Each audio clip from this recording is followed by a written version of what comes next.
በብርሃን የሞባይል ባንኪንጎ እንዲህ ተሻሽሏል፣ ይበልጥ ዘምኗል። በብርሃን ፍጥነት ያሻውትን የሚፈጽሙት ጊዜውን የሚመጥን የሞባይል ባንኪንግ አገልግሎት ከብርሃን ባንክ። እስኪ መተግበሪያውን አፕዴት ያድርጉና አዲሱን አቀራረብ ይመልከቱ።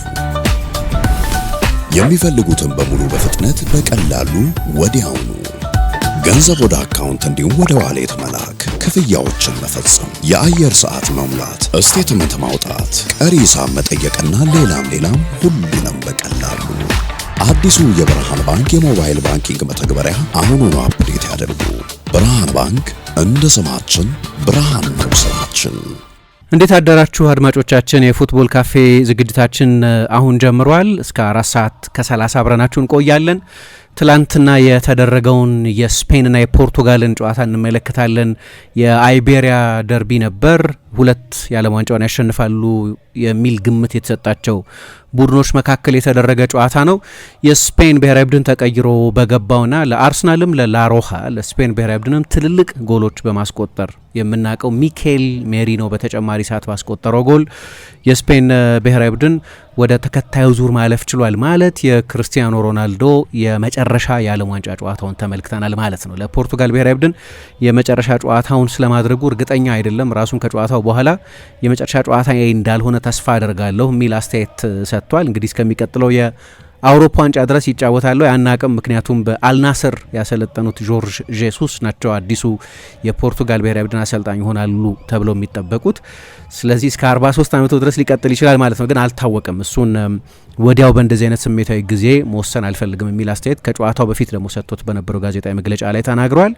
እግር ኳስ ካየቻቸው የምንጊዜም ታላላቅ ተጫዋቾች መካከል አንዱ ስለመሆኑ ምንም ጥርጥር የለውም።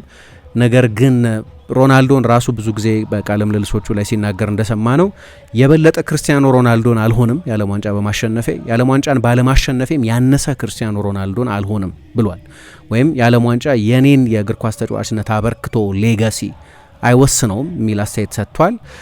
ነገር ግን እንደው የአንዳንድ ሰዎችን አንዳንድ አስደናቂ እግር ኳስ ተጫዋቾችን አዎ ግን እንላለን ብዙ ጊዜ። የዛሬ 4 ዓመት ስለ ሜሲ እንደዛ ይባል ነበር።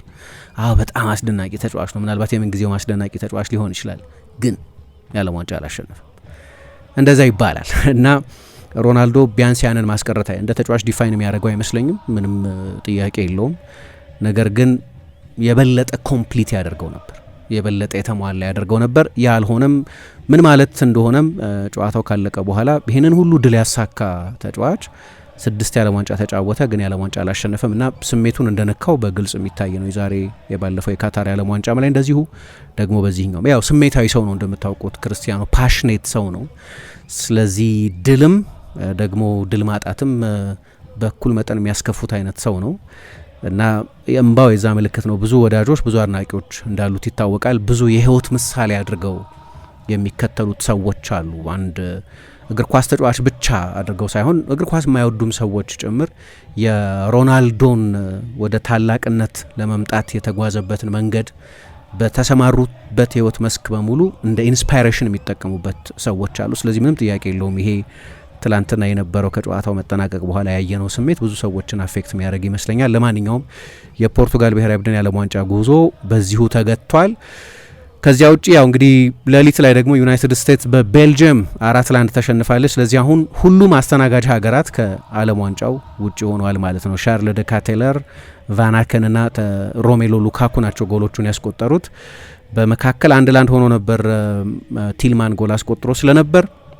ነገር ግን ለብዙ ሰዎች ይሄ ፍትህ ያሰፈነ ውጤት ተደርጎ ነው የተቆጠረው። ምክንያቱም ከጨዋታው በፊት እንደምታውቁት ፎላሪን ባሎጉን የዩናይትድ ስቴትስ ብሔራዊ ቡድን ምርጡ የማጥቃት ተጫዋች በባለፈው ጨዋታ ላይ በቀይ ከወጣ በኋላ የቀይ ካርዱ ቅጣት የተነሳበት መንገድ በጣም አስገራሚ ነው።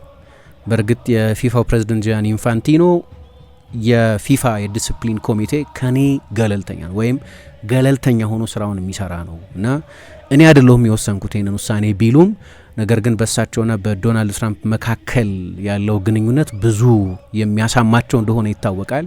ስለዚህ የሱ እንዲሰለፍ መሆን ብዙ ቅሬታ ፈጥሮ ነበር። አሁን በቀጥታ ከአሜሪካ ጋር የማይጫወቱ ሌሎች የኖርዌይ አሰልጣኝ ለምሳሌ ወይ ደግሞ በዓለም ዋንጫው ላይ ተንታኝ ሆነው እየሰሩ ያሉት እና የጀርመን ብሔራዊ ቡድን አሰልጣኝ ይሆናሉ ተብለው የሚጠበቁት የርገን ክሎፕንም ሌሎችንም ሰዎች ብዙ ያስቆጣ ውሳኔ ነበር እና በዚህ ምክንያት ሳይታሰብ አሜሪካ ከቤልጅየም ጋር ብቻ አልነበረም የተጫወተችው ማለት ነው። ከእንደዚህ አይነቱ ሴንቲሜንት ካላቸው እንዲህ አይነት ስሜት ካላቸው ሌሎችም ወገኖች ጋር ነው። በእርግጥ ይህንን ጨዋታ ብዙ በዝርዝር አናነሳውም፣ ግን ቢሆንም ለአንዳንድ ሰዎች ፍትህ ሰፍኗል የሚል ስሜት እንዲሰማቸው ያደረገ ውጤት ነው። ቤልጅየም በሩዲ ጋርሲያ ስር ወደ ቀጣዩ ዙር ማለፍ ችላለች ማለት ነው። ዛሬ ከሚደረጉት ጨዋታዎች መካከል ሜሲን ከሳላህ የሚያገናኘውን አርጀንቲናን ከግብጽ የሚያፋጥጠውን ጨዋታ እናነሳለን። ግን በተለይ በአርጀንቲና ብሔራዊ ቡድን በኩል ያለፈውን ኮፓ አሜሪካ ያሸነፉበት ሁኔታ 2024 ላይ የፍጻሜው ጨዋታ ላይ እንደምታስታውሱት በጊዜ ነበር ተጎርቶ የወጣው። በጠቅላላ ውድድሩም ላይ የጎላ ተጽዕኖ አልነበረውም።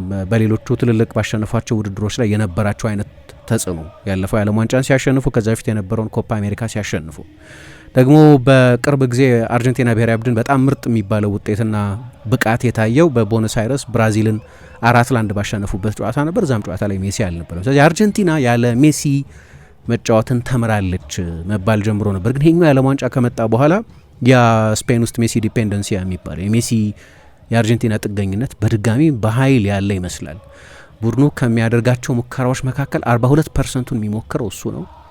ቡድኑ ከሚያደርጋቸው ኢላማቸውን የጠበቁ ሙከራዎች መካከል 60%ን የሚሞክረው እሱ ነው እና በሌሎችም ብዙ የማጥቃት መለኪያዎች አርጀንቲና በሊዮኔል ሜሲ ላይ እንደገና ጥገኛ ሆነች ወይ የሚል ውይይትን የሚጋብዝ አይነት ጥገኝነት በእነዚህ 4 የዓለም ዋንጫ ጨዋታዎች እያየን ነው። እሱን እናነሳለን ማለት ነው። Bueno, pues tenemos el minuto más de juego ahí por el centro. Intenta Ferran la oportunidad. ¡Sí!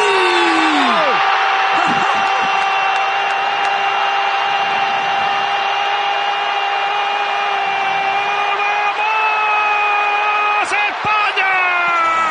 No, la incorporación del jugador del Arsenal, Marino, ¿qué hace? ስፔንና በፖርቱጋል መካከል የተደረገውን የዓለም ዋንጫ ጨዋታ ስፔን ብሔራዊ ቡድን ተቀይሮ በገባው ሚካኤል ሜሪኖ ጎል አማካይነት አሸንፎ ወደ ተከታዩ ዙር አልፏል። ስለዚህ በራሱ በጣም ትልቅ ውጤት ነው። ግን በዚሁ ልክ ደግሞ የአንድ ከምንጊዜም ታላላቅ ተጫዋቾች መካከል አንዱ ስለመሆኑ የማያጠራጥር ግን እንደው በልዩ ምድብ እናስቀምጠው ካልን የምንጊዜም ታላቁ ጎል አስቆጣሪ ሊባል ይችላል።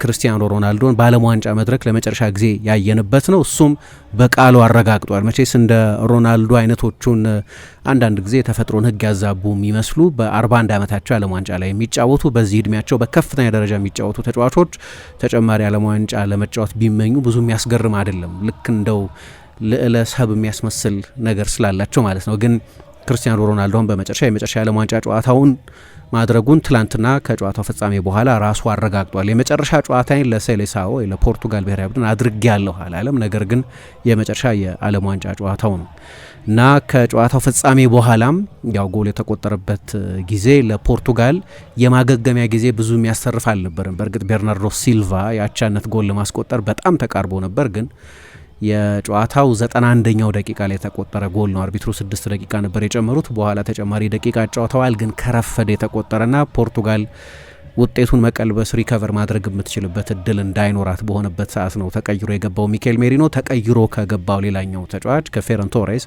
የመጣለትን ፈጣን የቅጣት ምት ያስቆጠረው እና ከጨዋታው መጠናቀቅ በኋላ ክርስቲያኖ ሜዳ ውስጥ ሲያነባ አይተነዋል። መጥቶ አቅፎ ሊያባብለው የሞከረም ሰው አልነበረም። በቃ ከሀዘኑ ጋር ለብቻው መተውን የመረጡት የሁለቱም ቡድን ተጫዋቾች አልፎ አልፎ መጥተው ሰላም ያሉት እንደ ሮድሪ እንደ ላሚን ያማል አይነት ተጫዋቾች ነበሩ በስፔን ብሔራዊ ቡድን በኩል የነበሩ።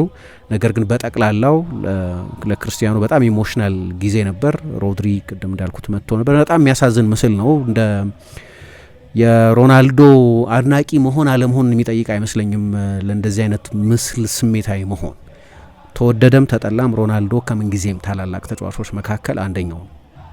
ስለዚህ እንደዚህ አይነት ታላቅ ተጫዋች የአንድ ትልቅ ውድድር የመጨረሻ ምዕራፍ በእንደዚህ አይነት ሁኔታ ሲቋጭ ስክሪፕትድ አይደለም። መቼስ አንድ ሰው የክርስቲያኖ ሮናልዶን ስክሪፕት ጻፍ ቢባል ለሮናልዶ በጎ የሚመኝ ሰው የዓለም ዋንጫን አሸንፎ በፖርቱጋል ታሪክ የመጀመሪያውን የዓለም ዋንጫ ያሸነፈ ተጫዋችና አምበል ሆኖ ቢቋጭ በጣም የተዋበ ፍጻሜ ሊሆን ይችል ነበር። ግን እንደዛ አይደለም የሆነው። 6 የዓለም ዋንጫዎች ላይ ተጫውቷል። በ6 የዓለም ዋንጫዎች ላይ ጎል ያስቆጠረ ብቸኛው ተጫዋች ነው። ነገር ግን የዓለም ዋንጫ ሁልጊዜ ለክርስቲያኖ በጣም በጣም አስቸጋሪ ነበር።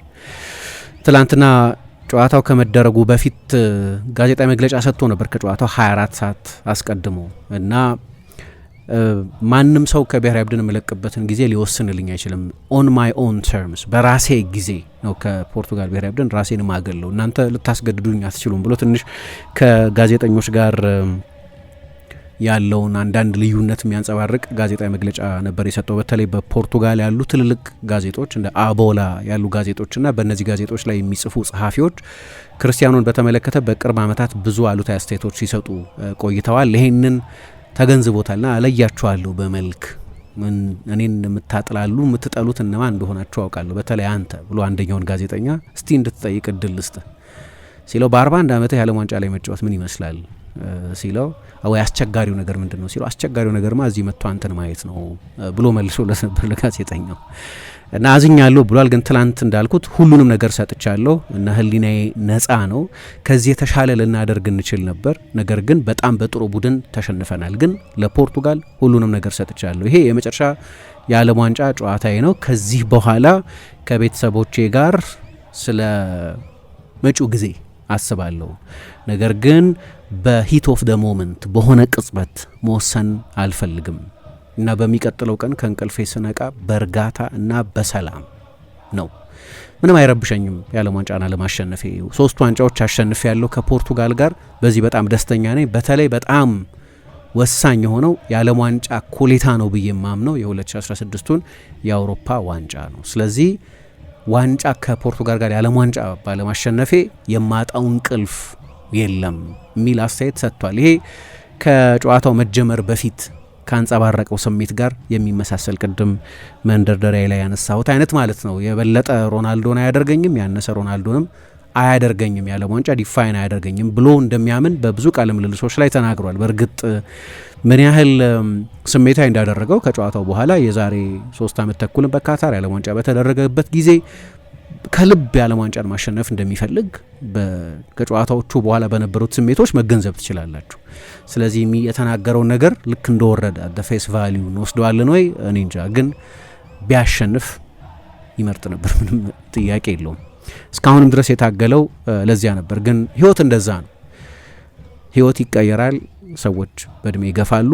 41 ዓመቱ ነው አሁን ክርስቲያኖ ሮናልዶ። ጎሎች ያስቆጥራል፣ በከፍተኛ ደረጃ መጫወት ይችላል። የዛሬ ዓመት የኔሽንስ ሊግን ባሸነፉበት ጊዜ ትላንት የገጠሙት ባላጋራ ስፔን ላይ ደግሞ በግማሽ ፍጻሜው ጀርመን ላይ ጎሎች አስቆጥሮ ነበር።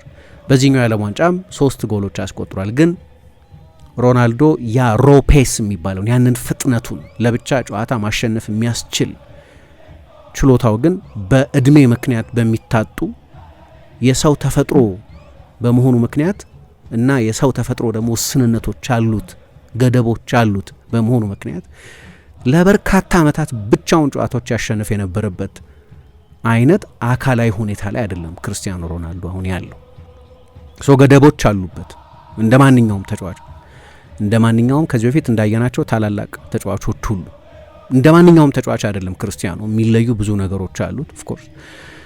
ነገር ግን አሁን ከዓለም አንደኛ፣ ሁለተኛ፣ ሶስተኛ ምርጥ ተጫዋቾች መካከል አንደኛው አይደለም እና በዛ ምክንያት የፖርቱጋል ብሔራዊ ቡድንን ከዚህ በፊት በተሸከመበት መጠን ሊሸከም የሚችልበት አይደለም። ግን እያወራን ያለ ነው ስለ እግር ኳስ አይኮን ነው፣ ትውልድ ሁሉ ስለሚያወራለት ተጫዋች ነው እና ፍጻሜ ያሳዝናል። የዚህኛው ተጫዋች ፍጻሜ ለምሳሌ የዚዳን ፍጻሜ ያሳዝኖ ነበር የሆነ ጊዜ 2006 የዛሬ 20 ዓመት የዓለም ዋንጫ በተደረገበት ጊዜ ለዚነዲን ዚዳን ትልቅ አድናቆት እንዳለው ሰው የዓለም ዋንጫው በጣም ውብ ነበር፣ የመጨረሻ ውድድሩ ነበር ብቻ ሳይሆን በእግር ኳስ ተጫዋችነት ከዛ በኋላ አልተጫወተም። በፕሮፌሽናል እግር ኳስ ተጫዋችነት ከሪያል ማድሪድ ጋር ኮንትራት እየቀረው ግን በ34 ዓመቱ ጫማ ለመስቀል ወስኖ ስለነበር የዚነዲን ዚዳን የመጨረሻ ጨዋታ የዓለም ዋንጫ ፍጻሜ ነው። ግን ከሁሉ በላይ ያ ጨዋታ የሚታወሰው ማርኮ ማቴራዚ በዛ ባልተገደበ አንደበቱ ሲተነኳኩሰው ቆየና ዚዳን ብልጭ ብሎበት ያው የምታስታውሱትን ያንን ፌመስ ወይም ኢንፌመስ ምስል አየን። ያንን ታሪክም አይረሳውን ምስል በጭንቅላቱ ደረቱን ደልቆት በቀይ ወጣ እና የዚዳን መጨረሻ የነበረው እሱ ነው። ሁልጊዜ ስክሪፕትድ የሆነ ያማረ ፍጻሜ አይኖርም። አልፎ አልፎ ነው እንደዛ፣ ወይም በጣም ለጥቂቶች ብቻ የሚሆን ነገር ነው። ሮናልዶ የዓለም ዋንጫ ማሸነፍ ህልሙ እንደነበር ከጨዋታው በኋላ የፖርቱጋል ብሔራዊ ቡድን አሰልጣኝ የነበሩት እስከ ትላንትና ድረስ ሮቤርቶ ማርቲኔዝ ተናግረዋል። እሳቸው ከጨዋታው በኋላ ከኃላፊነት መነሳታቸውን ተናግረዋል። ከኃላፊነታቸው ባይነሱም እንዲነሱ ይደረግ ነበር፣ ለነገሩ ኮንትራታቸውም ያበቃ ነበር። እሳቸው ይህን ተናግረዋል። የዓለም ዋንጫ ለሱ ብናሸንፍ በተለይ ደስ ይለን ነበር የሚል አስተያየት ሰጥተዋል። ግን በታሪክ ያለው ስፍራ አንዳንድ ተጫዋቾች አሉ፣ ለምሳሌ የዓለም ዋንጫ ያላሸነፉ። ስለ አልፍሬዶ ዲ ስቴፋኖ ስናነሳ ግን እኮ የዓለም ዋንጫን አላሸነፈም አንልም። ብዙ ጊዜ ሮናልዶ ልክ እንደዛ እንከን አልባ እንዲሆን ምንም ነጥብ እንዳይኖርበት ከመመኘት ካልሆነ በስተቀር ብዙ ተጫዋቾችን የስ በት አንልም። ዴር ኢዝ ኖ ሜቢ ኢፌን በት አንዳንድ ተጫዋቾችን በተመለከተ ለምሳሌ ክራይፍ የዓለም ዋንጫ አላሸነፈም፣ ዲ ስቴፋኖ የዓለም ዋንጫ አላሸነፈም፣ ፑሽካሽ የዓለም ዋንጫ አላሸነፈም፣ ኮፓ የዓለም ዋንጫ አላሸነፈም፣ እንዲህ ያልኩ ፕላቲኒ የዓለም ዋንጫ አላሸነፈም። ብዙ ተጫዋቾች መጥቀስ ይችላል። የዓለም ዋንጫን አለማሸነፍ ተጫዋችን ለብቻው ዲፋይን አያደርገውም፣ ግን አስፈላጊ ነበር። የበለጠ የእግር ኳስ ሕይወቱን የተሟላ ያደርገው ነበር፣ የበለጠ ኮምፕሊት ያደርገው ነበር። ትልቅ ውድድር ስለሆነ ምናልባት የመጨረሻው ትልቁ ውድድር ስለሆነ ብዙ ታሪኮች አሉት። 233 ጨዋታዎችን አድርጓል። 4 ተጫዋቾች ብቻ ናቸው ከ200 በላይ ጨዋታዎችን ለብሔራዊ ቡድን ያደረጉ በወንዶች ማለት ነው። 146 ጎሎች አስቆጥሯል። የሀገሩ ብቻ ሳይሆን የየትኛውን ብሔራዊ ቡድን ብዙ ጎል ያስቆጠረው ተጫዋች እርሱ ነው። ዳላስ ግን ትላንት ጨዋታ የተደረገበት ቦታ ግን ክርስቲያኖ ሮናልዶን ከዓለም ዋንጫ ጋር ያለውን የተወሳሰበ ግንኙነት የሚያሳይ አንድ ተጨማሪ ቦታ ነው። ያላሸነፈው ብቸኛው ዋንጫ የዓለም ዋንጫ ስለሆነ ምናልባት ትልቁ ዋንጫ ስለሆነ ከ2006 ጀምሮ ሲጫወት ነበር። ገና 21 ዓመት ከ132 ቀኑ ነበር የፖርቱጋል ብሔራዊ ቡድን ተጫዋች ሆኖ ያኔ ገና 17 ቁጥር መለያ ይለብስ በነበረበት ጊዜ ጎል ያስቆጠረው እና ያ ጎል ያስቆጠረበት እድሜ ደግሞ በፖርቱጋል የዓለም ዋንጫ ታሪክ በእድሜ ትንሹ ጎል አስቆጣሪ ያደርገው ነበር። ያኔ የማንቸስተር ዩናይትድ ተጫዋች ነበር። እድገቱ ብዙ ጥያቄ ይነሳበት ነበር። ያን ጊዜ 2003 ላይ ነበር ማንቸስተር ዩናይትድ ከስፖርቲንግ ሊዝበን ያስፈረመው። ክህሎቱ በግልጽ የሚታይ ነው። የትልቅ ተጫዋች ፖቴንሻል እንደነበረው ግልጽ ነበር። ግን ያ የዓለም ዋንጫ ይመስለኛል ሮናልዶን የፈጠረልን፣ ሮናልዶን እንደ አዲስ ሪሜክ ያደረገው፣ እንደ አዲስ የሰራው። አወዛጋቢ ነበር በሚጫወትበት ሀገር እንግሊዝ። ምክንያቱም ሩኒ በቀይ እንዲወጣ ሆራሲዮ ኤሊዞንዶ የሚባሉት አርቢትር ላይ ገፋፍቷል በሚል ደግሞ ሩኒ በቀይ ከወጣ በኋላ ተጠባባቂ ወንበር ላይ የነበሩ የፖርቱጋል ጓደኞቹን ብራቮ ተሳክቶልናል የሚል ምልክት አሳይቶም ስለነበር እንግሊዞች አቂመውበት ነበር። ግን ከዛ በኋላ ሌላ ከ2006 ከ2026 ባለው ጊዜ ለአመታት ከዓለም ምርጥ 2 ተጫዋቾች መካከል አንዱ ሆኖ ነበር የቆዩ። 2006 እንደዛ ነበር። በጣም ጥሩ ነበር የጀመረው። ግን እንዳጋጣሚ ደግሞ በዓለም ዋንጫ ብዙ ርቀት የተጓዘበትም ውድድር የክርስቲያኖ ሮናልዶ የመጀመሪያው የዓለም ዋንጫ የ2006ቱ የዓለም ዋንጫ ግማሽ ፍጻሜ ድረስ የተጓዙበት፣ በግማሽ ፍጻሜው በፈረንሳይ 1-0 የተሸነፉበት የፍጹም ቅጣት ምት ቲየሪ ኦንሪ ሪካርዶ ካርቫሊዮ በሰራው ጥፋት ምክንያት ተገኘ። ዚዳን ያንን ጎል አስቆጠረው። 1-0 ተሸነፉ፣ ግን ሴሚ ፋይናል ድረስ ሄዱ። 2010 ላይ ደቡብ ኮሪያን ብቻ ነበር ያሸነፉት። ወደ ተከታዩ ዙር አልፈው ነበር፣ ግን ትላንት ባሸነፈቻቸው በስፔን ደግሞ 1-0 ተሸንፈው ነበር ከውድድሩ የወጡት። 2014 ላይ ሮናልዶ 2010ም 2014ም ፒኩ ላይ የነበረበት ጊዜ ነው። 4 ጎሎች አስቆጥሮ ነው በፕሌኦፍ ከስዊድን ጋር በነበረው ጨዋታ። በመልሱ ጨዋታ ደግሞ ሃትሪክ ሰርቶ ፖርቱጋልን ለብቻው ተሸክሞ ነበር ወደዛ የዓለም ዋንጫ ያመጣት። ካልተሳሳትኩ ካርሎስ ኪሮዥ ነበሩ አሰልጣኝ የነበሩት፣ ግን ከምድባቸው ማለፍ አልቻሉም። እሱ ደግሞ በጣም መጥፎ የክርስቲያኖ ሮናልዶ የዓለም ዋንጫ ሊባል ይችላል። ጀርመንና ዩናይትድ ስቴትስ ካሉበት ምድብ ነው ማለፍ ያልቻለችው እና አንድ ጨዋታ ብቻ ነበር ያሸነፉት። እሱም አንዱ ጨዋታ ላይ ብቻ ነበር ጎል ያስቆጠረው። 2018 ላይ ከስፔን ጋር የነበረው ጨዋታ በሮናልዶ የዓለም ዋንጫ ተጫዋችነት ታሪክ የእሱ ምርጥ ፐርፎርማንስ የታየበት አንድ ነጠላ ጨዋታ የተመለከትንበት እና ስፔን ላይ ሃትሪክ የሰራበት ነው። በኋላ ጥሎ ማለፍ በኡሩጓይ ነበር የተሸነፉት። ከዛ 2022 የካታር የዓለም ዋንጫ ሲመጣ እንደገና ሌላ የሮናልዶ መጥፎ የዓለም ዋንጫ ሊባል ይችላል። የመጨረሻዎቹ 2 ጨዋታዎች ተጠባባቂ እንዲሆን ነበር የተደረገው ከስዊዘርላንድና ከሞሮኮ ጋር በነበረው ጨዋታ። ከዛ በኋላ እንግዲህ ያው እያነባ ሲወጣ አየነው ማለት ነው። የመጨረሻ ጨዋታው ነው የሚለውን እርግጠኛ አይደለሁም። እሱም እርግጠኛ ሆኖ ስላልተናገረ ማለት ነው። እርግጠኛ ለመሆን የሚያስቸግር ይመስለኛል። ቅድም እንዳልኩት ሮናልዶ ሁልጊዜ አዳዲስ ታርጌቶች ሴት የሚያደርግ ሰው በመሆኑ ምክንያት የመጨረሻ ነው ብሎ ላያምን ይችላል። ኤክሰፕሽናል የሚያደርገው እሱ ይመስለኛል። የሁሉንም ታርጌቶች ያሳካ ከመሰለ በኋላ ሌላ እንደገና ባር ከፍ ያደርጋል። ከዚህ በኋላ በ41 ዓመት ላይ ስለሆነ ያለው ሌላ ተጨማሪ አውሮፓ ዋንጫ ወይ ትልቅ ውድድር ይጫወት እንደሆነ አይታወቅም፣ ግን የመጨረሻ ጨዋታ እንደማይሆን ተስፋ አድርጋለሁ ብሎ ተናግሮ ስለነበር ሊቆይ የሚችልበትን የእድል በር የከፈተ ይመስላል። ወይ በዛ ስሜታዊ ቅጽበት ውስጥ እንዲህ አይነት ትልቅ ውሳኔ መወሰን የፈለገ አይመስልም። ግን መቆየት ከፈለገ ጆርጅ ጄሱስ ናቸው አሰልጣኙ፣ ቅድም እንዳነሳሁት። ነገር ግን በሀገሩ አቦላ የሚባለው ጋዜጣ እንደ ኤዲቶሪያል ነገር አውጥቷል ልክ ከጨዋታው 1 ሰዓት በኋላ እና ይሄ ዴፊኔትሊ ግድም ነው የመጨረሻው ጨዋታው መሆን አለበት፣ እስካሁንም ድረስ መቆየት አልነበረበትም የሚል ጨከን ያለ አርቲክል ጽፏል። አንዳንድ ጊዜ እኔ ባለፈውም አንድ ከዩዝቤኪስታን ጨዋታ በፊት የሰራ ነው ፕሮግራም ላይ በጣም መጨከን ያለ ይመስለኛል ሮናልዶ በተመለከተ የሚሰጡ አስተያየቶች፣ በተለይ በሀገሩ በፖርቱጋል ማለት ነው።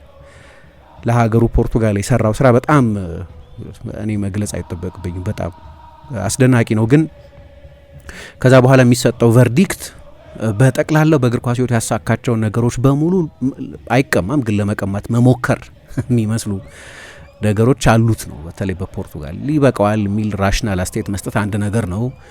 የፖርቱጋል ብሔራዊ ቡድን ሌላ አይነት ፕሮፋይል ያስፈልገዋል የሚል እምነት ማንጸባረቅ አንድ የአስተያየት አይነት ነው እና አስተያየት በነጻነት የሚሰጥበት ዓለም ነው ይሄ። ነገር ግን አንዳንዶቹ ትንሽ ቦርደር ላይን ክሩሊቲ የሚሉት በጣም ጨከን ያሉ አስተያየቶች የሚመስሉ ነገሮች አሉት። ከምንጊዜም ታላላቅ ተጫዋቾች መካከል አንደኛው ነው። እሱ ጥያቄ የሚነሳበት አይደለም። በተደጋጋሚ እንዳነሳሁት ምናልባት ለፖርቱጋል ብሔራዊ ቡድን ስኬታማ ለመሆን የሚወስደው የራሱ የኃላፊነት ድርሻ ይሆናል። 6 ሙከራዎች፣ 6 ያልተሳኩ የዓለም ዋንጫዎች፣ 6 የልብ ስብራቶች ገጥመውታል ማለት ይቻላል። መጀመሪያ ለፖርቱጋል ብሔራዊ ቡድን መጫወት ሲጀምር ቅድም ባነሳሁት የጀርመኑ የ2006 የዓለም ዋንጫ ላይ እንደ ሉዊስ ፊጎ፣ እንደ ፔድሮ ፓውሌታ፣ እንደ ዴኮ ሱዛ አይነት ተጫዋቾች የነበሩበት እስከ ግማሽ ፍጻሜ ድረስ የተጓዙበት ውድድር ነበር። በሌሎች ውድድሮች ላይ ካለው ስኬት አንጻር ምንም ጥያቄ የለውም። የዓለም ዋንጫ ስኬቱ እንደ ሌሎች ውድድሮች አይደለም። ውድድሩን አለማሸነፉ ብቻ ሳይሆን በጣም አንድ የዓለም ዋንጫ ላይ ብቻ በመጀመሪያ የዓለም ዋንጫ ላይ ብቻ ነበር ብዙ ርቀት የተጓዘው እና ሁልጊዜም ከ4 ዓመት በኋላ ሌላ እድል ይኖረኛል፣ ይህንን ባምበቀልበት ሌላ እድል አገኛለሁ እያለ ሲመኝ እንደቆየ አይነት ሰው ይመስላል። አሁን ግን ለዛ አይነት በቀል ጊዜ አልተረፈውም። ምክንያቱም ሰው መጨረሻ ላይ በእድሜ ስለሚገደብ ማለት ነው። እግር ኳስ እና የዓለም ዋንጫ እንደዚህ ጨካኞች ናቸው። ከፒርስ ሞርጋን ጋር በሁለተኛ ቃለ ምልልሱ ላይ ሲናገር እንደተናገረው በዓለም ዋንጫ 6-7 ጨዋታ ነው እና በዛ ብቻ የአንድን የእግር ኳስ ተጫዋች ሕይወት መወሰን ትክክል አይደለም። እኔ ታላቁ የእግር ኳስ ተጫዋች ነኝ የምንጊዜውም አይደለሁም የሚለውን የዓለም ዋንጫ መወሰን የለበትም የሚል አስተያየት ሰጥቷል። ነገር ግን እውነቱን ቢሆንም ግን አንዳንድ ጊዜ ደግሞ የእግር ኳስ የብያኔ አሰራር ለዛ ግድ አለው የለውም ሌላ ጉዳይ ሆኖ አንዳንድ ጊዜ የሚበየንበት ሁኔታ ሌላ መስፈሪያ ያለው። ለምሳሌ ፔሌ የምንጊዜም ታላቅ ተጫዋች ነው ሲባል ብዙ ሰው በሳንቶስ የሰራውን ስራ እየጠቀሰ አይደለም ፔሌን የምንጊዜም ታላቅ ተጫዋች ነው የሚለው 3 የዓለም ዋንጫ ስላሸነፈ። ማራዶና እንደዚህ በትልቅ ደረጃ ሪጋርድ የሚደረገው በናፖሊ የሰራው ስራ የሚደነቅ ነው። በእርግጥ ግን ሰዎች ማራዶናን በሚያስቀምጡበት ቦታ ላይ የሚያስቀምጡበት ምክንያት ያ የ86 የዓለም ዋንጫ ጂኒየስ ነው። ዚዳን ብዙ ጊዜ ቢጠቀስ በዩቬንቱስ ሪካርዱ፣ በቦርዶ፣ በሪያል ማድሪድ በክለብ እግር ኳስ በሰራው ስራ ከመሆኑ ይልቅ በፈረንሳይ ብሔራዊ ቡድን ያንን የዓለም ዋንጫ በማሸነፉ ነው። እስከ 2022ም ድረስ ሜሲን በተመለከተ የስ በት አዎ ግን የዓለም ዋንጫ አላሸነፈም የሚል ጥያቄ ነበር። ከዛ በኋላ ነው ያ መልስ የተሰጠው።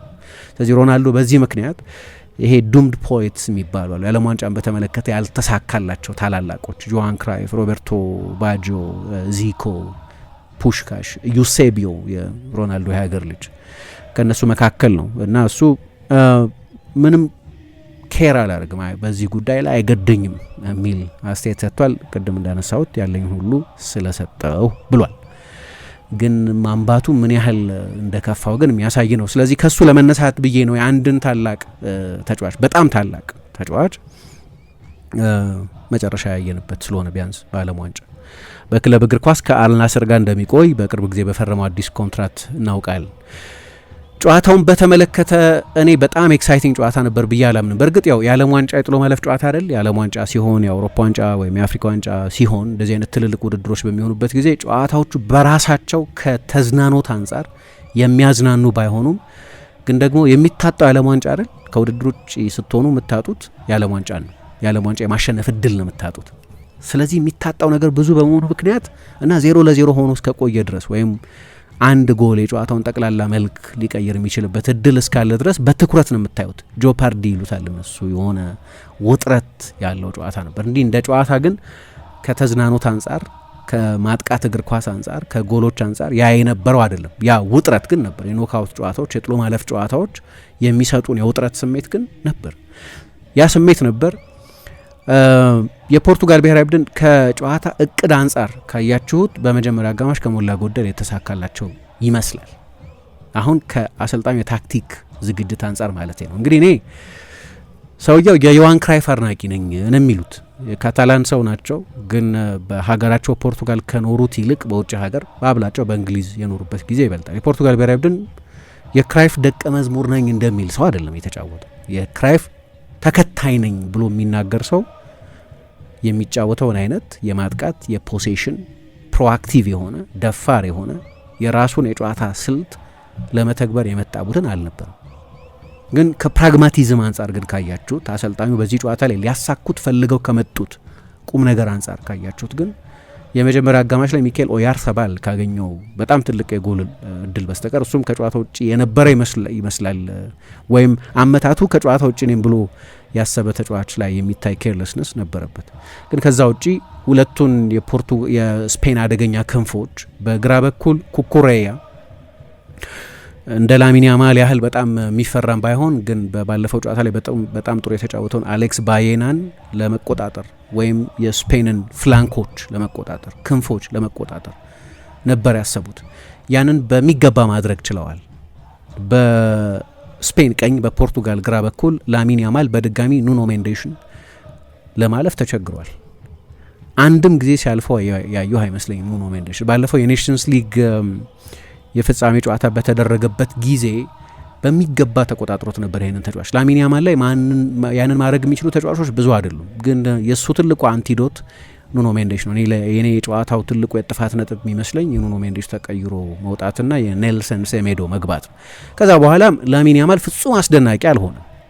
ለብቻው ጨዋታውን የሚያሸንፍበት ሌቭል ላይ አልደረሰም፣ ግን የበለጠ አክቲቭ ሲሆን አይተነዋል። ጎሉ የተቆጠረው በሱ በኩል አይደለም ወይ ጎሉ መቆጠሩ ውስጥ ተሳትፎ አልነበረውም፣ ግን የጨዋታውን ሚዛን በተመለከተ ግን የበለጠ ስፔን ዶሚናንት መሆን እንዲችል ግን አድርጓል። ምክንያቱም ኑኖ ሜንዴሽ በመከላከል ላሚን ያማልን እንደዛ መቆጣጠሩ ብቻ ሳይሆን ላሚን ያማል ገና ከጉዳቱ እያገገመ ያለ ተጫዋች ነው። ምናልባት እሱም አንድ ኮንትሪቢዩት ያደረገ ምክንያት ሊሆን ይችላል። ግን በሌላም ጊዜ ላሚን ያማል ቶፕ ብቃቱ ላይ በነበረበትም ጊዜ ሲያቆሙ አይተን እናውቃለን። ሌሎችም ትልልቅ ተጫዋቾችን እንደዛው ሲቆጣጠር አይተናል። የቻምፒየንስ ሊግ ፍጻሜ ላይ ቡካዮ ሳካ ወይ ሙሐመድ ሳላህን፣ ሌሎች በአውሮፓ ምርጥ የሚባሉ የቀኝ ክንፍ ተጫዋቾችንም በዛው ተመሳሳይ ጥራት ሁኔታ ሲቆጣጠር አይተናል። በቅርብ ጊዜ ሲያስቸግረው ያየሁት ማይክል ኦሊሴ ነው። በዛው የባየር ሚኒክ ፒኤስጂ ጨዋታ በጣም ጥሩ የአንድ ለአንድ ተከላካይ ነው። ፍጥነት አለው፣ አትሌቲሲዝም አለው፣ ከፍተኛ ኃይል ያለው ከፍተኛ ኤነርጂ ያለው ተጫዋች ነው። ግን ገደቡ የላሚን ያማል ጥላ ብቻ ሆኖ እሱን ሲከታተል መቆየት ብቻ ሳይሆን በማጥቃትም የፖርቱጋል በጣም አደገኛው ተጫዋች ይመስል የነበረው እሱ ለጎል የተቃረበው ተጫዋች እሱ ስለነበር ማለት ነው። ከቅጣት ምት ወደ ጎል የመታው ኳስ ፔድሮ ፖሮን ጨርፎ የግቡ አግዳሚ መልሶበት ነበር እና 56 ደቂቃ ላይ እሱ ተቀይሮ እስኪወጣ ድረስ ሁለተኛው አጋማሽ ከተጀመረ በኋላ የስፔን ብሔራዊ ቡድን አንድም ሙከራ አላደረገም። ከሱ መውጣት በኋላ ግን የፖርቱጋል ብሔራዊ ቡድን የበለጠ ጠለቅ ባለ ብሎክ መከላከል የጀመረበት፣ ላሚን ያማልም ፔድሮ ፖሮም የበለጠ ጨዋታው ላይ መሳተፍ የጀመሩበት ለውጥ ነበር የነበረው። የስፔን ብሔራዊ ቡድን እንግዲህ ትላንትና እንዳየነው የፖርቱጋል እቅድ የስፔንን አጫወት በተለይ ለፕሬሲንግ ላለመጋለጽ እንደመሞከር የሚመስል አሁን ሌሎቹ ጨዋታዎች ላይ በሙሉ የክሮኤሽያን ጨዋታ ጨምሮ ማለት ነው። ክሮኤሽያን በጣም ጥሩ የፕሬሲንግ ቡድን ነው። በተለይ በመጀመሪያ አጋማሽ ግን ወጥተው ለመጫወት ይሞክሩ ነበር። ከኋላ ፓሶች ይሰሩ ነበር። የ7 የ8 የ10 የ12 ያልተቆራረጡ ቅብብሎች ወይም ፓሲንግ ሲኩዌንስስ የሚባሉትን እናይ ነበር። ደፍሮ ለመጫወት የሚደረግ ጥረት ነበር። ትላንት ስጠቅስ እንደነበረው የፖርቱጋል ብሔራዊ ቡድን ሶስተኛው የኳስ ቁጥጥር ቡድን ነው በዚህኛው የዓለም ዋንጫ። ስለዚህ ኳስ ለመቆጣጠር ለመያዝ በትዕግስት ለመጫወት ይሞክር የነበረ ቡድን ነው። ትላንትና ግን ኳሱንም በግዴታም በውዴታም ስፔን ራሱ ኮዲፋይድ የሆነ የፖሴሽን ቡድን በመሆኑ ምክንያት እንደዛ ተደርጎ የተፈጠረ ቡድን እንደዛ ተደርጎ የተቀመረ የተሰራ ቡድን በመሆኑ ምክንያት የስፔን የእግር ኳስ ባህል ስለሆነ እንደዛ መሆኑ አይቀርም ነበር። ትላንትና ለዛ ነው ስፔን ኳሱን መቆጣጠሩ አይቀርም የሚል አስተያየት ስንሰጥ የነበረው። ሁለተኛ ግን በእቅድ በተለይ ደግሞ ለስፔን ካውንተር ፕሬሲንግ ላለመጋለጥ የበለጠ በዝቅ ባለ ሴንተር ኦፍ ግራቪቲ ወደ ራሳቸው የጎል ክልል የበለጠ በመወሰን ስፔሶችን በማጥበብ ስፔን ዝግ ባለ በአብዛኛው በጎንዮሽ አደጋ በማይፈጥር ፖሴሽን እንድትጫወት ለማድረግ ነበር የሞከሩት እና ይሄ ለጨዋታ አብዛኛው ጊዜ ሰርቶላቸው ነው። የመጀመሪያ አጋማሽ ለኔ በጣም ባላንስድ ኢቭን ተመጣጣኝ ጨዋታ የነበረ ነው። ግን አሰልጣኝ ሉዊስ ዴላ ፉዌንቴ ሌላ መፍትሄ ነበራቸው።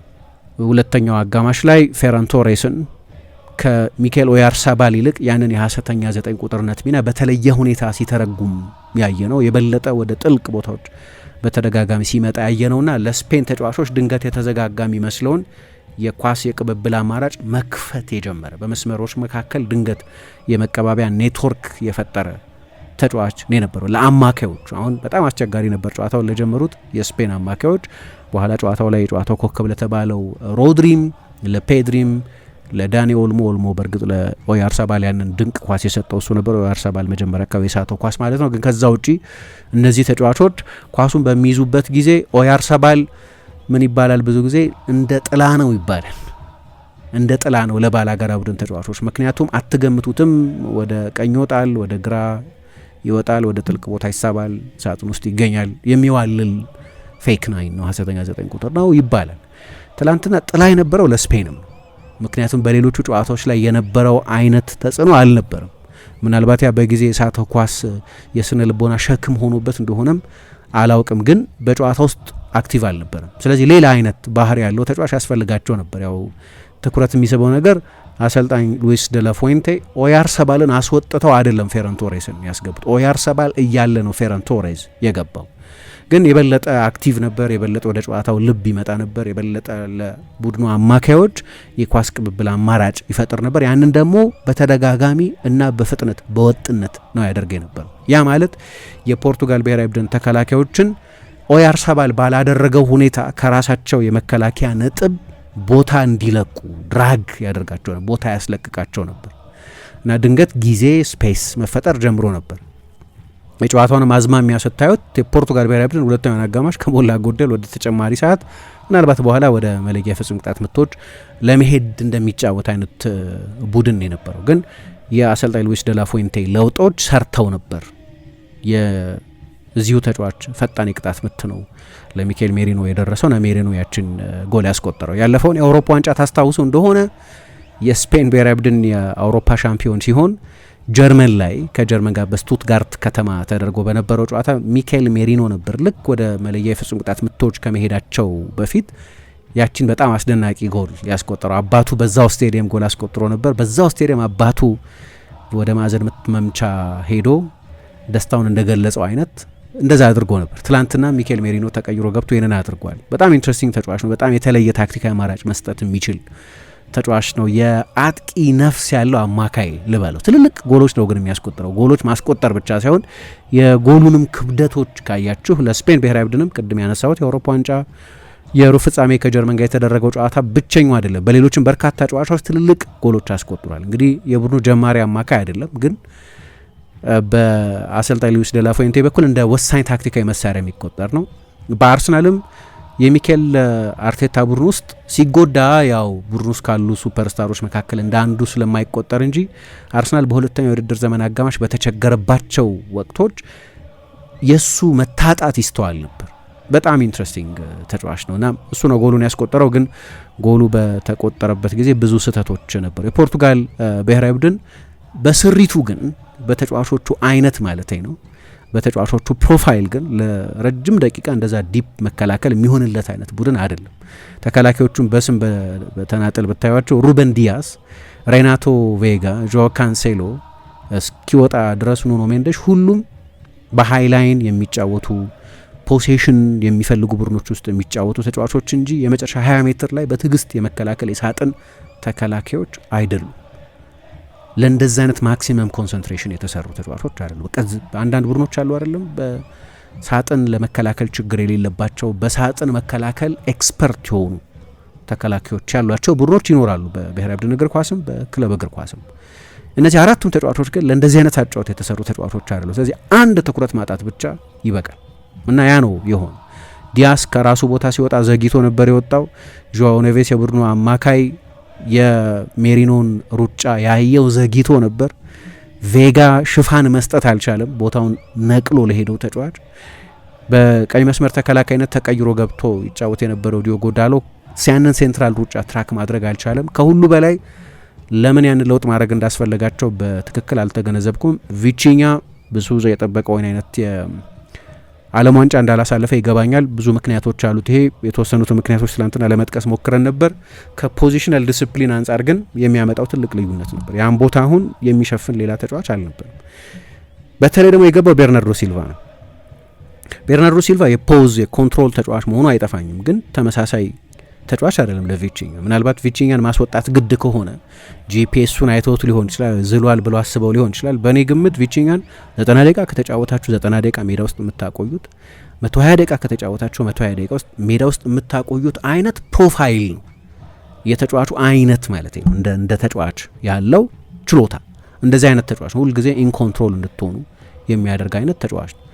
ቢኖር ኖሮ ላይቆጠር ይችል ነበር። ያ ስፔስ የሚዘጋው ሲዘጋም የቆየው በእሱ አማካኝነት ስለነበር የፖርቱጋል ብሔራዊ ቡድን በመከላከል በኩል ችግር አልነበረበትም። ቤርናርዶ ሲልቫ ገባ። ቤርናርዶ ሲልቫ የበለጠ የማጥቃት ነው ከሁለቱ የምናወዳድረው ከሆነ 32 ዓመቱ ቢሆንም ጓርዲዮላ በተለያዩ አጋጣሚዎች በዚህኛውም የውድድር ዘመን ከሮድሪ ጋር ጠለቅ ባለ ሚና ሲጠቀምበት የቆየ ተጫዋች ቢሆንም ግን ልክ እንደ ቪቺኛ አይነት ኮንትሮለር አይደለም። ሌላ አይነት ባህሪ ያለው ተጫዋች ነው። ተመሳሳይ ፖዚሽናል ባህሪም ያለው ተጫዋች አይደለም። ያንን ለውጥ አድርገዋል። የሰራ አይመስለኝም። እንግዲህ ስፔን ብሔራዊ ቡድን አሰልጣኝ ደላፎይንቴ በለውጦቻቸው ከሆነ ጨዋታውን ያሸነፉት የሮቤርቶ ማርቲኔዝን ለውጥ በተመለከተ በቀደም የሰጠናቸውን አይነት ክሬዲት የምንሰጣቸው አይመስለኝም። ክሮኤሽያን ሲያሸንፉ የነበራቸው አይነት ባስወጧቸው ተጫዋቾችም ባስገቧቸው ተጫዋቾችም በእነዚህ ለውጦቻቸው ባገኙት ውጤትም ልክ በቀደም የተሰጣቸው አይነት አድናቆት ሊሰጣቸው የሚችል አይመስለኝም። ስለዚህ እቺ ትሪክ ሳይበሉ አልቀሩ ማለት ነው እና መጨረሻ ላይ እንግዲህ ቡድኑ ከዓለም ዋንጫ ውጭ ይሆናል። ብዙ የሚያስገርም አይደለም። በነገራችን ላይ ፖርቱጋል በስፔን ተሸንፎ ከውድድር ውጭ መሆኑ ስፔን ከፈረንሳይ ጋር የዓለም ዋንጫውን ያሸንፋሉ በሚል በብዙ ግምት በሚሰጡ ሰዎች ከፍተኛ ግምት የተሰጠው እና ውድድሩ ላይ ቀስ እያለ እየጎለበተ የመጣ የባለፈው የኦስትሪያ ጨዋታ ላይ በጣም ጥሩ የተጫወተ ቡድን ነው። ነገር ግን ፖርቱጋልን በተመለከተ አይ ቲንክ ከዛ ከኮንጎ ጨዋታ በኋላ የነበረው መጠበቅ ነበር አይደለም። ፖርቱጋል በቃ በጣም ጥሩ ትውልድ ነው ያለው በየቦታው የዓለም ምርጥ 1 2 3 ውስጥ የሚካተቱ ተጫዋቾች አሉት በየሁሉም ዲፓርትመንቶች በአብዛኞቹ ዲፓርትመንቶች። እዚህ ላይ እንግዲህ እንዳነሳሁት በጣም አስተማማኝ ግብ ጠባቂ ያላቸው ዶጎ ኮስታ ጥሩ ግብ ጠባቂ ነው። ለኔ ከኑኖ ሜንዴሽ ጋር የፖርቱጋል ምርጡ ተጫዋች ነበር ትላንትና። ምናልባት የዓለም ምርጡ የግራ መስመር ተከላካይ ያላቸው ኑኖ ሜንዴሽ፣ ሁለቱ አማካዮቻቸው ተከታታይ ዓመታትን ቻምፒየንስ ሊግ ያሸነፈ ቡድን ውስጥ በጣም ወሳኝ ተጫዋቾች ናቸው። ቪቺኛና ጆአዎ ኔቬስ። የቡድኑ ዋና ፈጣሪ አማካይ የሚባለው ብሩኖ ፈርናንዴዝ የፕሪሚየር ሊግ የአሲስት ሬከርድ አሻሽሎ ነው ወደዚህ ውድድር የመጣው። ሰዎች እሱን በተመለከተ ሁልጊዜ አንድ አይነት አቋም ነበራቸው ማለት ባይቻልም በቅርብ ጊዜ ማለት ነው። ሮናልዶ በብሔራዊ ቡድኑ ታሪክ የምንጊዜም ትልቁ ተጫዋች ነው እና በዓለም ክለቦች ትልቁ ክለብ የሚባለው ሪያል ማድሪድ ውስጥ የሪያል ማድሪድ የምንጊዜም ከፍተኛ ጎል አስቆጣሪ ነው። ስለዚህ እሱ ነበራቸው እና ይህንን ስብስብ ታዩና ኦኬ ሲሪየስ እድል አላቸው ፖርቱጋሎች የሚል ግምት ትሰጣላችሁ እና ያንን ግምት መስጠት ደግሞ ትክክል ነበር እንደ ግምትነቱ። ብዙ ቡድኖች ሊገመቱ ይችላሉ፣ ግን ፖርቱጋል የሚገመትባቸው ተጨባጭ ክሬዲብል ምክንያቶች ግን ነበሩ። ግን ያ የመጀመሪያው ጨዋታ ያስተላለፈው መልእክት ግን ያ እንግዲህ ውህድ ዩኒት ለመሆን ጊዜ የሚፈጅበት ቡድን እንደሆነ ግልጽ የሚያሳይ ነው። እንደ ተናጠል በጣም ድንቅ ተጫዋቾች ናቸው፣ ግን አዘ ዩኒፋይድ ቡድን ግን እንደ ቡድን በደንብ ተዋህዶ ተጣምሮ እንደሚሰራ ቡድን ግን ለመጫወት እንደሚቸገረው ያ የመጀመሪያው ጨዋታ በጣም ጠንካራ ምልክት ሰጥቶ ነበር። ከዛ ከዩዝቤኪስታን ጋር ተጫወቱ፣ ግን ዩዝቤኪስታን ነው፣ ስለዚህ ምንም ማለት አይቻልም።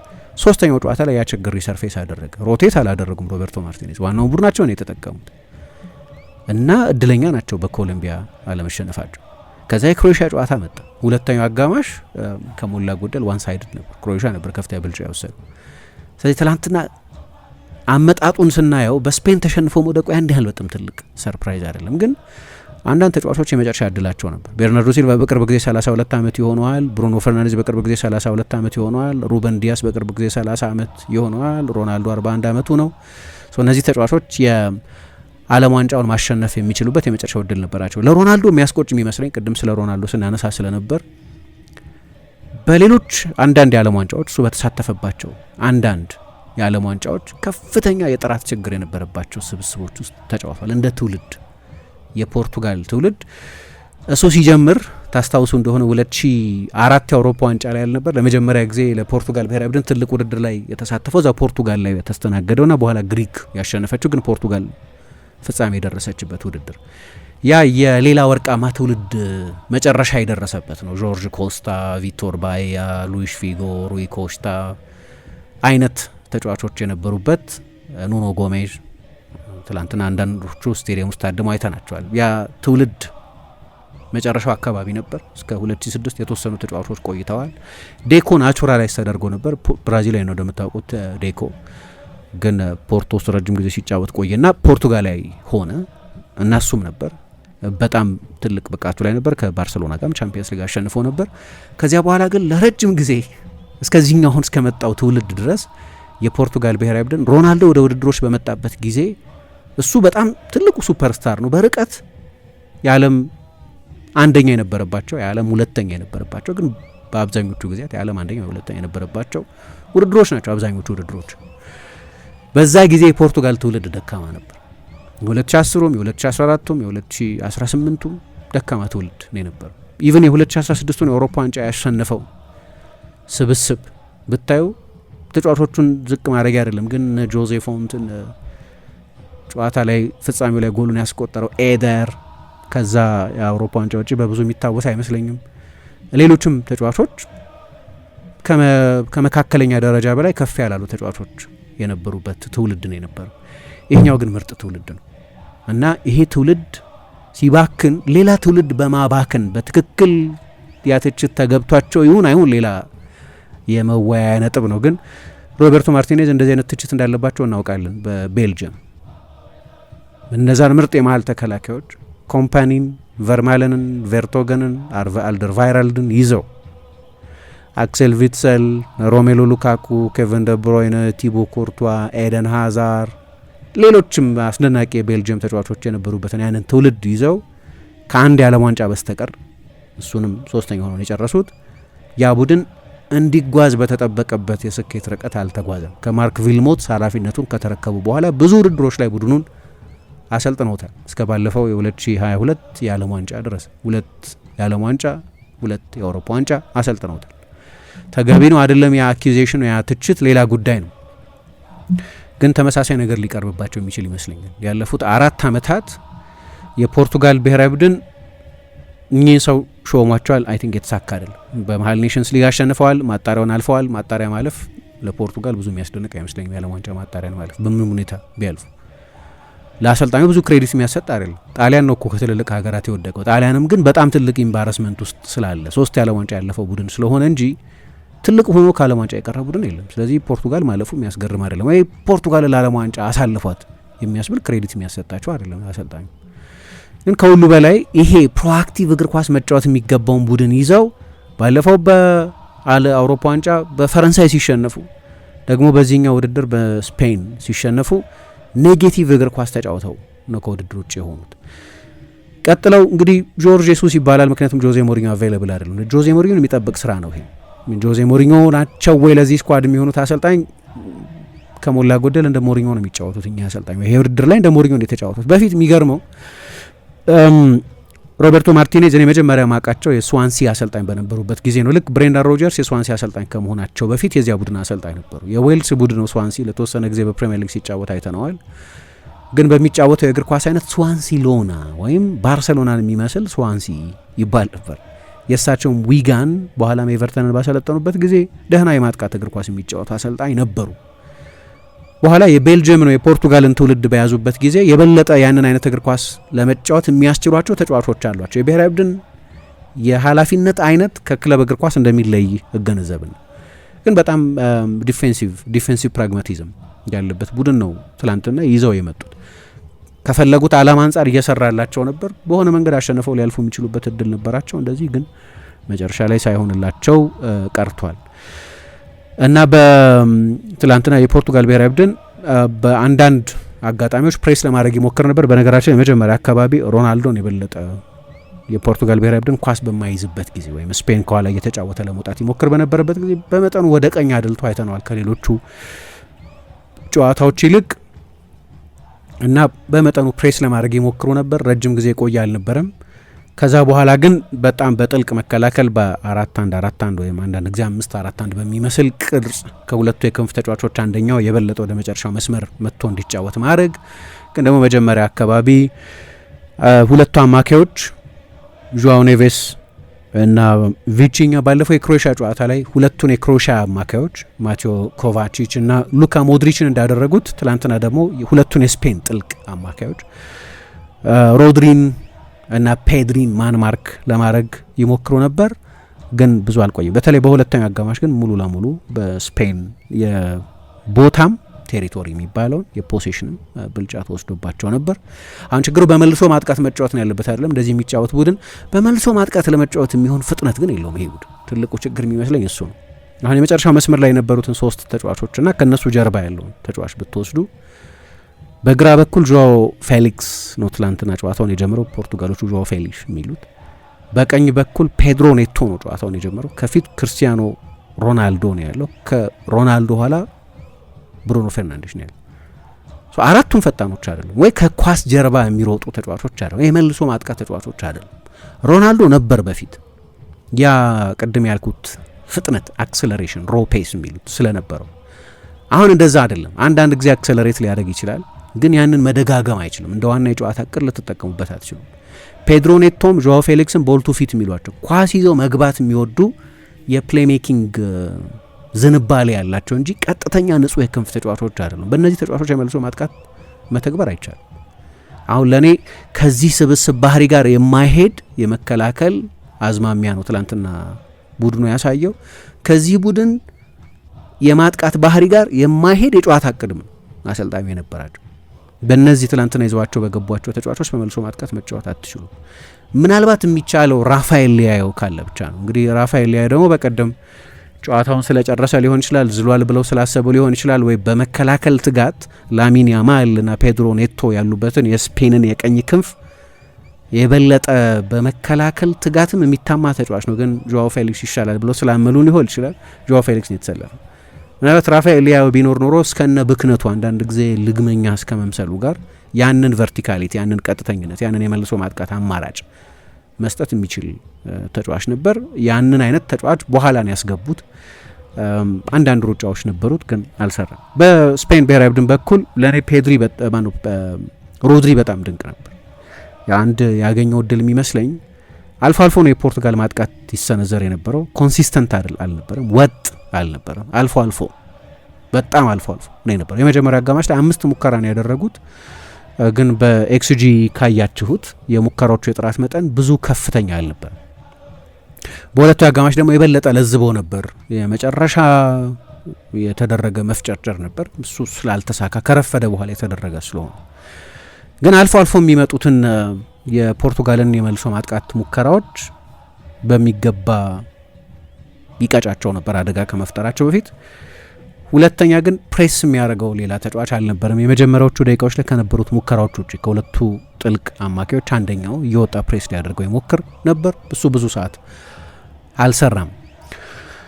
ስለዚህ እሱም አግዞታል። ግን በጠቅላላው በጣም በትልቅ ጨዋታ ትልቅ ፐርሶናሊቲውን ያሳየ ይመስለኛል። ጎሉ ሲቆጠር እንዳልኩት በስፔን ብሔራዊ ቡድን በኩል ፈጣን አሳቢነትን የሚጠይቅ የፖርቱጋል የሜዳ አጋማሽ ውስጥ የተገኘ ቅጣት ምት ነበር። ሜሪኖ ነው ቶሎ ያስጀመረው። ስለዚህ የፖርቱጋል ተከላካዮች ወይም የመከላከል ተጫዋቾች ወይም ጠቅላላ የመከላከል አደረጃጀቱ የሚደራጅበት እድል አልነበረውም። ፈርናንዴዝ ነው ሮድሪን ፕሬስ ለማድረግ የሞከረው። ቤርናርዶ ሲልቫ ተቀይሮ በገባው በሌላኛው ፋቢያን ሩይዝ አቴንሽኑ ተወስዶ ነበር። ኔቬሽ ከቦታው ነቅሎ ወጥቶ ነበር። ስለዚህ በአንድ ጥልቅ አማካይ ነበር ይጫወቱ የነበሩት። ፌራን ቶሬስ በዛ ምክንያት ያገኘው ክፍት ቦታ ነበር፣ ፖኬት የሚሉት እነሱ። ቶሬስን ከቦታው ላለመልቀቅ አስበው ሊሆን ይችላል፣ የበለጠ ፖዚሽናል ሆኖ ሊሆን ይችላል፣ ግን ዳሎ መከተል ነበረበት። ዲያዝ ሚስታይም ሊሆነ ጊዜውን የሳተ ቦታ አለቃቀቅን የነበረው፣ ግን እሱ ለቆ ከወጣም ምናልባት ሬናቶ ቬጋ መሸፈን ነበረበት። ግን ሜሪኖ እንዲህ አይነት ሩጫዎች አሉት፣ የአማካይ የማይመስሉ ሩጫዎች አሉት እና ከዛ በኋላ ነው እንግዲህ ጎሉን ያስቆጠረው። የስፔን ብሔራዊ ቡድን አሁን 35 ጨዋታዎችን አልተሸነፈም። ኔሽንስ ሊግ ተሸንፏል እንደምታውቁት፣ ግን በመለያ ምት ስለሆነ የተሸነፈው በኖርማል ታይም በኤክስትራ ታይም ስላልተሸነፈ ሽንፈት ተብሎ አይመዘገብም። ሽንፈት ነው ኦፍኮርስ ያንን ጨዋታ የወሰነው መለያ ምት ስለሆነ፣ ግን በእንደዚህ አይነት ሬከርዶች ላይ ሽንፈት ተብሎ አይመዘገብም እና 35 ጨዋታዎች አልተሸነፈም። ጣሊያን ነው እንግዲህ ከዚህ የበለጠ ብዙ ጨዋታዎች ሳይሸነፍ የተጓዘው 37 ጨዋታዎችን ሳይሸነፍ ተጉዟል። ለሁለት ዓመት ገደማ 37 የአውሮፓ ዋንጫውን ባሸነፉበት የ2021 አካባቢ ማለት ነው። ደግሞ የስፔን ብሔራዊ ቡድን በጣም አስገራሚው በዚህ ውድድር ላይ ያየን ያለነው ጥንካሬ የመከላከል ጥንካሬ ነው። ትላንትናን ጨምሮ እስካሁን ድረስ በዓለም ዋንጫው ጎል አልተቆጠረበትም። ይህም አዲስ ሬከርድ ነው። ያለፈው ዓለም ዋንጫ ላይ የመጨረሻውን ጨዋታ ከሞሮኮ ጋር ነበር የተጫወቱት እና ጨዋታው በመለያ ምት ነው ያለቀው። ስለዚህ ጎል አልተቆጠረባቸውም በመደበኛው የጨዋታ ጊዜም በተጨማሪው ጊዜም። ከዛ ደግሞ ይህ ውድድር ከተጀመረ በኋላ ትላንትና ያደረጉትን ጨዋታ ጨምሮ 5 ጨዋታዎችን ጎል ሳይቆጠርባቸው ነው የተጓዙት። እንዲያውም እስከዚህኛው ጨዋታ ድረስ 3 ወይ 4 ኢላማውን የጠበቀ ሙከራ ብቻ ነበር የተደረገባቸው። ትላንትናም ከሞላ ጎደል የፖርቱጋል ብሔራዊ ቡድን ትልቅ የጎል እድል እንዳይፈጠር ኒውትራላይዝ ማድረግ በሚገባ መከላከል ችለው ነበር። የመከላከሉ አይነት ግን ከ2010 የስፔን ቡድን ጋር የሚመሳሰል ነው። ምክንያቱም ያው የዛሬ 3 ዓመት ተኩል የነበረው የሉዊስ ኤንሪኬ ቡድን ወደ 70% ገደማ ፖሴሽን ይይዝ ነበር። ስፔን የምትከላከለው እንደ ጣሊያን ነው፣ ግን ከኳስ ጋር የሚባለው ለዚህ ነው። ያ የ2010 ቡድን በፖሴሽን ቡድንነቱ እናስታውሳለን፣ ግን እኔ የፖሴሽን ዲፌንሲቭ ሜካኒዝም ነው የመከላከል እቅድ የሚተገበርበት ነው። ስለዚህ ከፖርቱጋል ጋር በነበረው ጨዋታ በስም ደረጃ በጣም ገናና ስም ያላቸው ተጫዋቾች ቢሆኑም 2 ኢላማውን የጠበቀ ሙከራ ብቻ ነው የተደረገው። 1 ትልቅ የጎል እድል ብቻ ነው የተፈጠረው እና ኤክስጂው 0.6 ነው። የሚከላከሉት ግን መከላከል በለመድ ነው የመከላከል አስተሳሰብ አይደለም፣ በትራዲሽናል ሴንስ አይደለም። ኳስ ይዘው ነው ረጅም ሰዓት የሚከላከሉት። በሌሎቹ ጨዋታዎች ላይ የነበራቸው አይነት የፖሴሽን ዶሚናንስ አልነበራቸውም 55%፣ ግን ዌን ኢት ማተርስ ከኳስ ጋር ነው የሚከላከሉት። ስለዚህ አንዳንድ ጊዜ የማጥቃቱን እድል ብዙ አታገኙም እና ስለዚህ ወደሚቀጥለው ዙር አልፏል። የስፔን ብሔራዊ ቡድን በጣም አሳማኝ አይመስልም እስካሁን ድረስ። በእርግጥ ትልልቅ ውድድሮችን የሚያሳምን ቡድን ብቻ አይደለም የሚያሸንፈው፣ ግን የስፔን ብሔራዊ ቡድን ከኋላ በጣም ሰርፕራይዝ የሚያደርግ ጥንካሬ ይመስለኛል እያሳየ ያለው። ምክንያቱም አሁን አይሜሪክ ላፖርት ያለፉትን ጥቂት ዓመታት በሳውዲ አረቢያ ነበር፣ የአልናስር ተጫዋች ነበር፣ ተመልሷል ወደ ስፔን። ግን ከዓለም ምርጥ ተከላካዮች መካከል አንደኛው አይደለም። ፓው ኩባርሲ ገና 19 ዓመቱ ነው። ፔድሮ ፖሮ የመከላከል ድክመት አለበት የሚባል በማጥቃት ጥሩ የሆነ ግን በመከላከል የሚታማ ተጫዋች ነው። ደግሞ የስፔን የቀይ መስመር ማን ይሁን ተሰላፊው የሚለው ጉዳይ ዛሬ 2 ዓመት ያለምንም ጥያቄ ዳኒ ካርቫሃል እንደምንለው አይነት አይደለም። አሰልጣኝ ደላፎንቴም ሲያፈራርቁ ቆይተዋል። አንድ ጊዜ ራሱ ፔድሮ ፖሮን፣ ሌላ ጊዜ ማርኮስ ዮሬንቴን ሲጠቀሙ አይተን ስለነበር ሮድሪ ከዛ ከባድ የኤሲኤል ጉዳት ከተመለሰ በኋላ ወደ ድሮ አካላዊ ቅልጥፍናው ለመመለስ ጊዜ እንደወሰደበት ይታወቃል። ላሚን ያማል በግማሽ ፊት ነው። ኒኮ ዊሊያምስ እየተጫወተ አይደለም። በእርግጥ እነዚህ የማጥቃት ተጫዋቾች ናቸው፣ ግን የስፔን ብሔራዊ ቡድን ከብዙ እንደዚህ አይነት ችግሮች ጋር ነው ወደዚህ ውድድር የመጣው። ግን እስካሁን ድረስ ጎል አልተቆጠረበትም።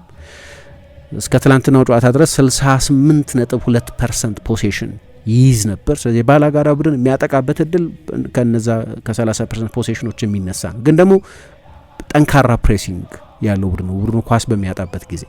ስለዚህ ያኛው ቡድን ያንን 30%ም ካፒታላይዝ አያደርግም። ለነገሩ ፊፋ ሌላ አይነት አሰላል አለው። ፖሴሽን እንደዚሁ 50-50 ወይ 43 57 ወይም 60 ለ40 ምናምን ብሎ አይደለም ኢኩዌት የሚያደርገው፣ ኢንኮንቴስት ብሎ ነው ይለየዋል የሆነውን ፐርሰንት። ፊፋ አሁን በቲቪ ስክሪናችን ላይ የሚሰጠን ዴታ አለ አይደለም፣ ትንሽ ለየት ያለ የዴታ አጠቃቀም ነው ያለው። ያለፈውም የዓለም ዋንጫ ላይ ተመሳሳይ ነገር ታዝበን ነበር። ግን የስፔን ብሔራዊ ቡድን ኳስ ሲያጣ ሪአክት በማድረግ በዚህኛው የዓለም ዋንጫ ቁጥር 1 ቡድን ነው። በመጀመሪያው 40 ሜትር የተጋጣሚ ቡድን የመጀመሪያ 40 ሜትር ላይ ማለት ነው በጨዋታ በአማካይ እስከ ትላንትናው ጨዋታ ድረስ 11 ጊዜ ኳስ ሪከቨሪ ያደርጉ ነበር ወይም በላይኛው የሜዳ ክፍል ኳስ መልሰው ይረከቡ ነበር።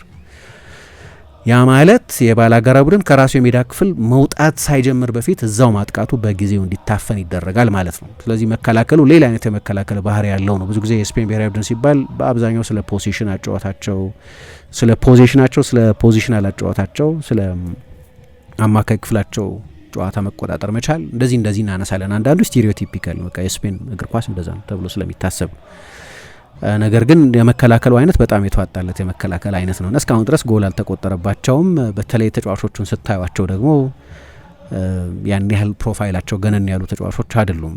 አንዳንዶቹ እንደ ኩባርሲ አይነቶቹ ወጣቶች ናቸው። እንደ ኤሜሪክ ላፖርት አይነቶቹ ማንቸስተር ሲቲ ውስጥ የመጀመሪያዎቹ 2 ወይም 3 ዓመታት በተጫወተበት የጥራት ደረጃ ላይ ያለ ተከላካይ አይደለም። እንደዛም ሆኖ ግን ምርጡ የዓለም ዋንጫ ቡድን ነውና ጥቂት ሙከራ ብቻ የሚደረግበት። ስለዚህ ትናንትና 2 ኢላማውን የጠበቀ ሙከራ ተደረገበት ማለት 5 ኢላማውን የጠበቀ ሙከራ ብቻ ነው በውድድሩ ላይ በጠቅላላው የተደረገበት ማለት ነው። በእርግጥ የአንዳንድ ተፋላሚዎቻቸውን መጠን ማየት ያስፈልጋል። በእርግጥ ኬፕ ቨርድ ከዛ በኋላ ሰርፕራይዝ አድርጎናል። ግን ከኬፕ ቨርድ ጋር ነው የተጫወቱት። ኡሩጓይ ይሄ በጣም ደካማ ከሆነው የኡሩጓይ ቡድን ጋር ነው የተጫወቱት። ከምድቡ ከወደቀው ኡሩጓይ ጋር ከሳውዲ አረቢያ ጋር ነው የተጫወቱት። ኦስትሪያ በጣም ደካማ ነበር። ፖርቱጋል ትላንትና በጣም ኔጌቲቭ ነበር። ስለዚህ የባላጋራዎቻቸውን ሁኔታ ከግምት ማስገባት ምናልባት ተገቢ ሊሆን ይችላል። ግን ቢሆንም የመከላከል ሪከርዳቸው ክሬዲት ከሚሰጠው በላይ በጣም ጠንካራ ይመስለኛል። ስለዚህ የስፔን ብሔራዊ ቡድን እንዲሆኗል ወደ መጨረሻዎቹ 8 ቡድኖች ተሸጋግሯል ማለት ነው። ከቤልጅየም ጋር ነው የሚጫወቱት። አሁን ቤልጅየምና ስፔን ይገናኛሉ። ፈረንሳይና ሞሮኮ ይጫወታሉ። ከዛ በኋላ እንግዲህ ሁለቱ ፈረንሳይና ስፔን ሊገናኙ የሚችሉበት እድል የበለጠ ያለ ይመስላል። ቀጥሎ በሚኖረው የጥሎ ማለፍ ምዕራፍ ማለት ሴሚ ፋይናል መሆኑ መሰለኝ። ከዛ በኋላ የሚገናኙት የሩብ ፍጻሜ ጨዋታዎች ናቸው አሁን የጠቀስኳቸው ጨዋታዎች፣ ስፔን ከቤልጅየምና ፈረንሳይ ከሞሮኮ እና የበለጠ እንግዲህ ያለፈው አውሮፓ ዋንጫ ላይ ሴሚ ፋይናል ላይ ተገናኝተዋል። ለምታስታውሱት ፈረንሳይና ስፔን የሚገናኙ ከሆነ እናያለን። ሞሮኮም ቀላል ቡድን አይደለም። ቤልጅየም አሜሪካንን 4-1 አሸንፏል። በእርግጥ ስፔንን የሚያሸንፍ አይመስለኝም እንደ ግምት።